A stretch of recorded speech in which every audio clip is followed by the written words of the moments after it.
So a group in charge of guarding our nation's most powerful nuclear missiles is suffering from rot within the ranks. That from its own deputy commander. Senior defense officials tell Fox News the Air Force quietly stripped an unprecedented 17 officers of their duties at the base in North Dakota back in April.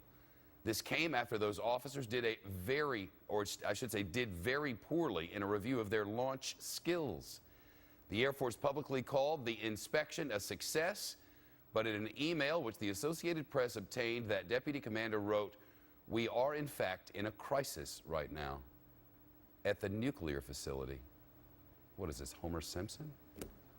The Fox Report's Chief Correspondent Jonathan Hunt is with us. These officers actually have launched those nukes? They could potentially launch those nukes, Shep. This is obviously, in this situation and these kind of missile bases, there are checks and balances.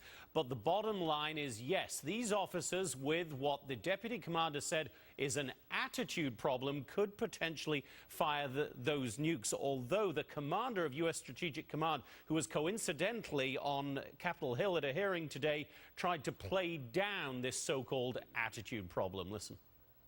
As I sit here today, I don't see anything that would cause me to lose confidence in that abilities unit to perform the mission safely and effectively.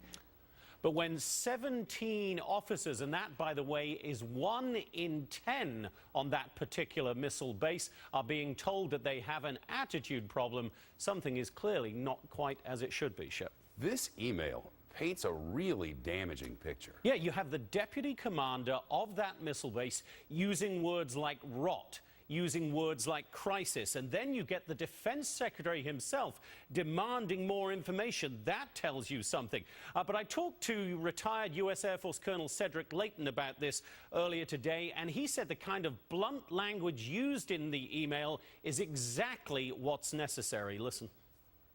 I give him a lot of credit for speaking very frankly, and hopefully that will change the perception of the way these people are doing their jobs, and also within that career field make them understand that what they're doing is absolutely critical to the national security of the United States and really the rest of the world.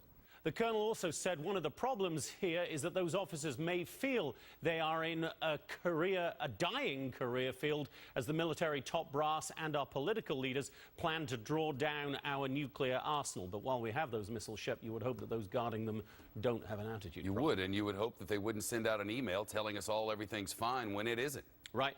Well, these are the guys on the Hill at these hearings saying it's not as bad as it is, but you've got the deputy commander saying there's a rot and a crisis. Jonathan, thanks.